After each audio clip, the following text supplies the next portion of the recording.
In The Two Towers, the second book of J.R.R. Tolkien's trilogy, The Lord of the Rings, a minor character named Faramir is put to a severe test. His brother Boromir has already failed the test. In the first book, he was part of the Fellowship. He tried to steal the ring and ended up getting killed.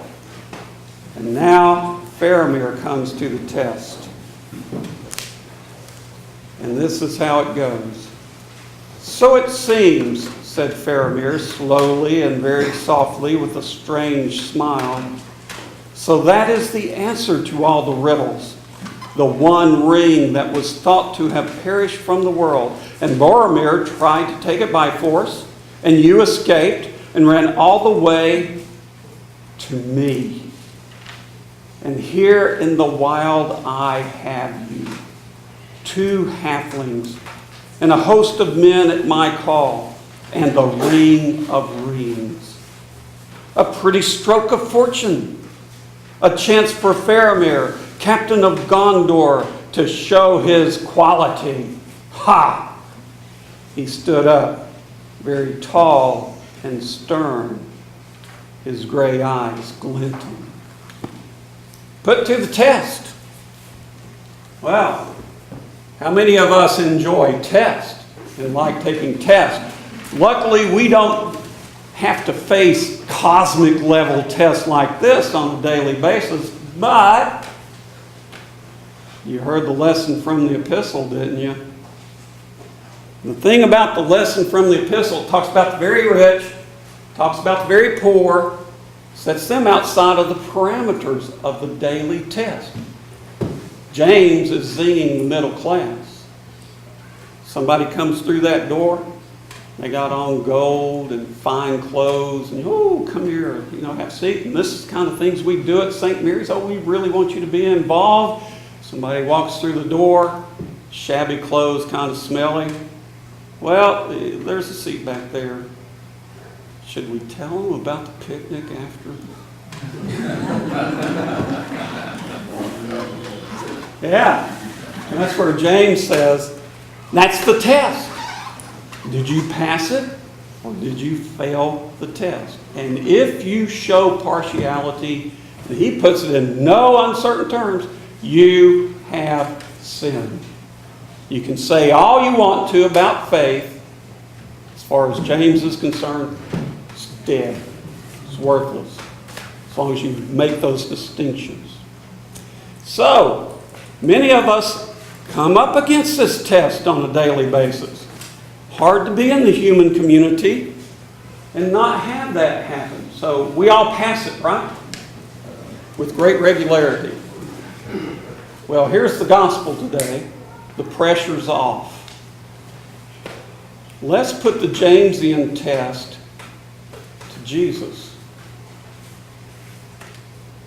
A Syro-Phoenician woman, one of those doggone Philistines, always a burr in the Israelite saddle, comes to Jesus, kneels in front of him and says, "Heal my kid."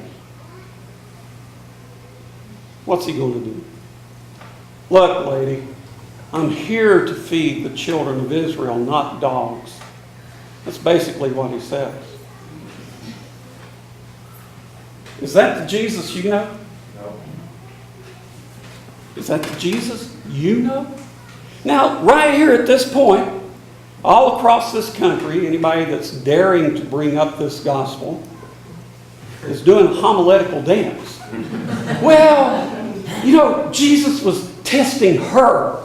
Got to take the focus off Jesus and put it on her. Well, golly, that's right up there with blaming the victim, isn't it? Well, Jesus knew everything. He knew how it was going to turn out. He knew he was going. No. See, this is to show how much faith the Syro-Phoenician woman had in Jesus and how Jesus really ends up loving those Gentiles. I'm going to leave this gospel lesson where it is. I'm going to pass up the temptation to do eisegesis, which means it sounds like Jesus, but it's Jesus. To do eisegesis, where I read into this gospel my interpretation. I want to exegete it, let it speak to me. What's going on at the time of Jesus? We know from the writings of Jews at that time, they would call Gentiles dogs. Wasn't that horrible? That never would happen in our culture today, would it? N-word, other words, right? He's reflecting the cultural bias of his time, which makes it amazing that this gospel made it past the censors. No, here it is. He's being what? What's he being? Somebody said God. He's being biased, but he's being a human being.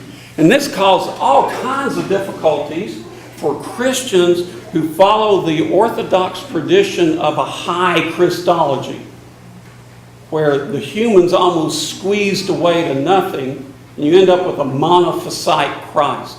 Just pure God. That's all you got. He knows everything. He doesn't need to change. He's already got the script in front of him, and he's following it right along. No. In this story, he calls the woman a dog. But he heals the little girl. Why does he do that? Did he have a change of heart? What does she say to him? Look, lady, I came to feed the real people, and I'll feed them first. Didn't come to feed the dogs. But even the dogs get to eat the crumbs under the master's table. How do you come back against that? We're into Semitic race witticism. And if I best somebody in the Semitic race with a witticism, that's it. What do you want? What did you ask for? You got it. Did he have a change of heart? Well, let's see how Faramir fared in this test. So here's Faramir. He's got the ring of power right in front of him. Halflings look about like this, only they had pointed ears.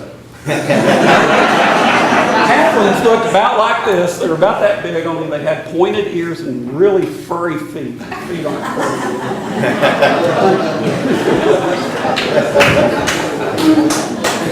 So, he had it made. He had a whole host of men. He could have taken that ring. And this is what he says. Alas for Boromir, it was too sore a trial. How you have increased my sorrow, you two strange wanderers from a far country, bearing the peril of men. But you are less judges of men than I of halflings. We are truth speakers, we men of Gondor. We boast seldom, and then perform or die in the attempt. Not if I found it on the highway would I take it, I said. Even if I were such a man as to desire this thing, and even though I knew not clearly what this thing was when I spoke, still I should take those words as a vow and be held by them. But I am not such a man. Or am I wise enough to know that there are some perils from which a man must flee? Sit at peace. And later that night, Samwise Gamgee says to Faramir, "Good night, Captain, my lord." He said, "You took the chance, sir." "Did I so?" said Faramir. "Yes, sir, and showed your quality the very highest." Faramir had a change of heart. What about our other hero, Jesus, in this story? What impact did this woman have on him? So I'm going to use something that Peter Jackson used in The Lord of the Rings. A hanger. You want to find out what effect this episode had on Jesus? It's right there following in chapter 7 and chapter 8 of Mark. That's where the story concludes, and that's where you can discover whether his nature was really of the highest quality or not.